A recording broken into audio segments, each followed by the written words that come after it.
Good morning, everyone. Welcome to the Wheels and the Bees, and I'm your host, Mark McNally, and I'm joined here today by Colin Clapper. Hi, Mark. How you doing? Great. I'm actually full of energy today for some reason. Daniel Murphy. Good morning, everybody. How are we? And Nadine Hedgen. Hey everyone, how are we? We're all good. We are. So we're just going to kick off the show with a review of CHAPPiE, which is the new film out by Neil Blomkamp, who did District 9 and Elysium. So District 9 was a great film. I love that film. Elysium was mediocre. I mean, I feel like the idea was really strong. Have you seen Elysium? No. What it's about? Everyone who lives on Earth is really poor, but all the rich people live out in a space station. In space. Yeah, so like the rich live above. Well, that sounds like it could be really good, though. Yeah, it's a nice concept, but the story is, it doesn't work. And it says Matt Damon. It's Matt Damon. Yeah, Damon.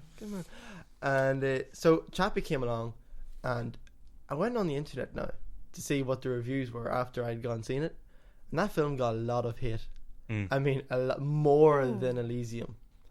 But I'm here to say that I really enjoyed the film. What's the storyline? What's the film about? The storyline is... Well, Colin, do you want to explain the storyline? Right. Are you gonna Wikipedia the storyline and just read off that? No. I seeing as I saw it last night, I'll say what I can remember anyway, without giving too much away. So, it's set in Johannesburg, like all of Neil Blomkamp stuff, and they have brought out this robot police force. They started off, I don't know how many actually, there was only a couple anyway at the very start, and the guy who designed them is working on artificial intelligence and trying to bring this out. So he finally cracks it. I don't think I have too much of a spoiler, it's kind of given away in all the trailers, and hence CHAPPiE is born. And CHAPPiE is essentially at the very beginning like a big child, and it kind of goes into how CHAPPiE and his attitudes are shaped by the surroundings and things like that. And it's good. I mean, that part of the storyline and kind of looking at artificial intelligence in that way it does it nicely, I think. Yeah, it's definitely an improvement over Elysium in the sense that the characters are much stronger in this one. Well, actually, we'll get back to Hugh Jackman in a minute. But in the film, he's raised by three completely different people. Not Hugh Jackman, CHAPPiE, right? Yeah, no, not Hugh Jackman. No, sorry, Hugh Jackman isn't raised like a man baby, like a maybe. He's so CHAPPIE's raised by three completely different people. Well, two of them being a rap duo, and one of them being scientists. So we have these sort of conflicting ideologies and all that sort of stuff, and it comes across well. CHAPPiE himself, I thought, was really well realized. Yeah, he looked really cool. The movements all looked really good. And like, do you know like Wally? Yeah. Like, his emotion came through his eyes and the way they went up and down. CHAPPiE has these little bunny ears, which are like when he's scared they go down like a bunny. And like a cat or whatever. But that sounds adorable. It is cute. You're like, this is so cute for a film that's so hyper violent. Yeah. Like all Neil Blomkamp films, it's a violent film, there's blood and all that sort of stuff. All that fun stuff. However, I was saying that it's an improvement over Elysium because that's probably the wrong reason to say it's better than Elysium, is because it looks like it's stripping bits from District 9, like the bits that worked. Like there's certain bits that start, you're like, that's similar to District 9, and then there's a robot in the film, you're like, okay, that's very similar to District 9. The big, yeah, the big one. You're like, wait a minute, there's a robot in the film? What? There's many robots in the film. If you didn't get that by now, Daniel, then you haven't been paying attention. Daniel. My mind's been blown. There's a robot in the film with robots. The action scenes are, well, that's why I feel like Neil Blomkamp really comes into his own. I really like his action scenes. The music is, well, I said that CHAPPIE's raised by a rap duo. Yeah. they're playing themselves. Fabulous. These guys are actually playing themselves. Oh my. But it works. It somehow works. I'm not sure how, but it somehow works. Who are they? One's called Ninja, and the other is Yo Link? Mama. No, it's Yo like Mama. Yo Link or something like that. Something, yeah. I mean, Yeah. once he started calling her mommy, then that's what I went Yeah, with. it's mummy and daddy. Yeah. The music, the soundtrack is very different from Elysium District 9. I was like, it's all like hip hop, rap. It's all that. And you're like, yeah, that actually works. There was one moment though This is in the good. soundtrack where I went, "Am I in Interstellar again?" There was kind of like a very Interstellar-ish track in that soundtrack, and I was like, And I say that was completely taken out of your mind when I was like, yeah. It was just so out of place compared to the rest of it, but that was the only thing about the soundtrack that I was like, huh?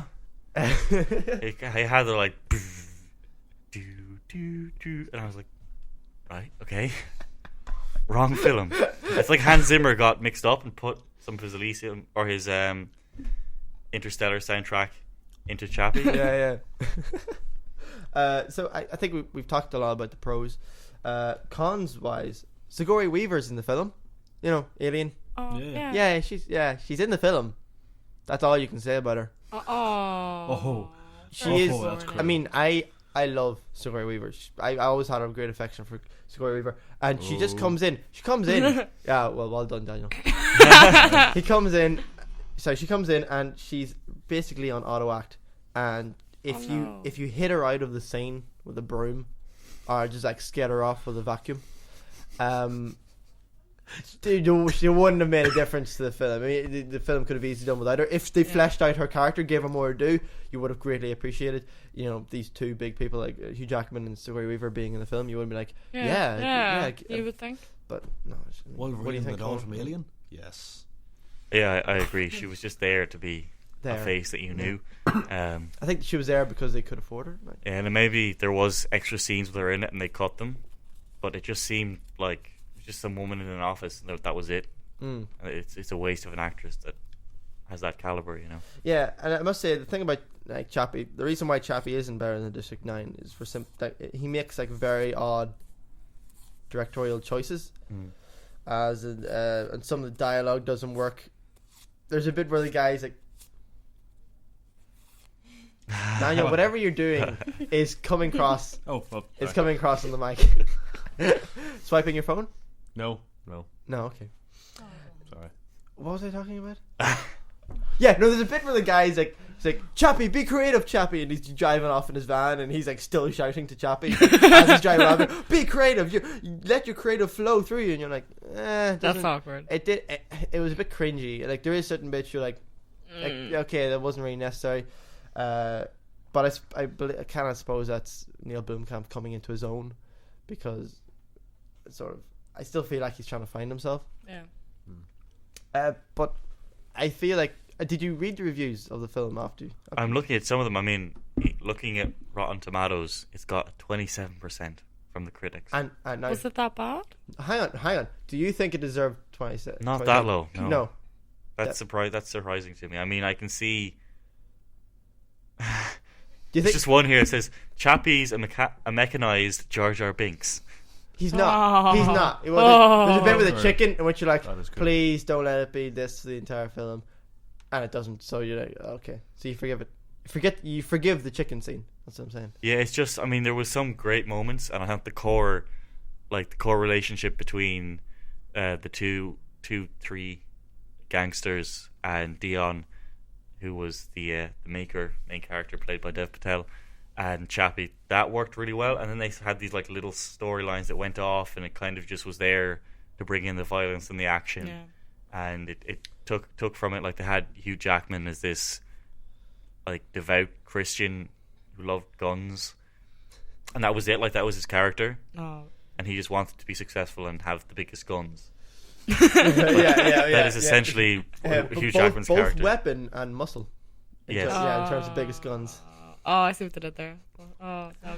I did that. Like he did Well this done, constant Mark. Well thing done. where he would like something would happen that was on Christian, and he'd be like, Yeah, to be blessing himself. Just like, it was like this really sped up blessing. I was like, he had this like blinging gold cross and yeah, what a cool guy. We all love Hugh Jackman. But like Hugh Jackman brings that presence to him. He's a guy that you can watch. Effortlessly. He was. We can watch him without any effort. It's nice to see him not do the Wolverine thing. He if you ever want to see Hugh Jackman with a mullet, a shirt, and just shorts. If you ever want to see him pick up a phone, like actually answer it, talk into the phone, and then put the phone down and sit back. If you've ever wanted to see Hugh Jackman do that, go see Chappie. That's my final word. Sounds like that's good advice. Thank you, Mark. But what would you give it out of 10, Colin? Out of 10? Yeah. I'm going to say 7. I mean, I would. So I was having this discussion yesterday, and I was like, someone asked me what I would give it out of 5, and I was like, I think I would give it 3 out of 5. Yeah. But, then that's 6 out of 10, so I was like, So I think 7. I mean, it's worth seeing for the core storyline and for, like, the how Chappie is realised. Yeah. There's some really good ideas there, but, I mean, for anything outside of that, and like the AI storyline's interesting. But outside of that, then it starts to kind of crumble a bit. Yeah. Well, I must say that one of the main plot points of the film actually just happens by coincidence. You know what I'm talking about? Like they need a robot and the guy, then he just happens to be doing this other thing aside, which benefits everyone. You're like, okay, that's all coincidence. They just happen to be doing desire something on the same day, and it's like, okay, so one of the main plot points is just by accident. All right, okay, that's fine. He sounds so disappointed. But There's just so like. No, but it's just like, okay, so that's how you came about it. But that's only one small thing. That's just minor, so it is. But I must say, I absolutely agree with Conan. I give it a 7 out of 10. Oh. They said, what would you give it out of 5? I said, I'll give it a 4.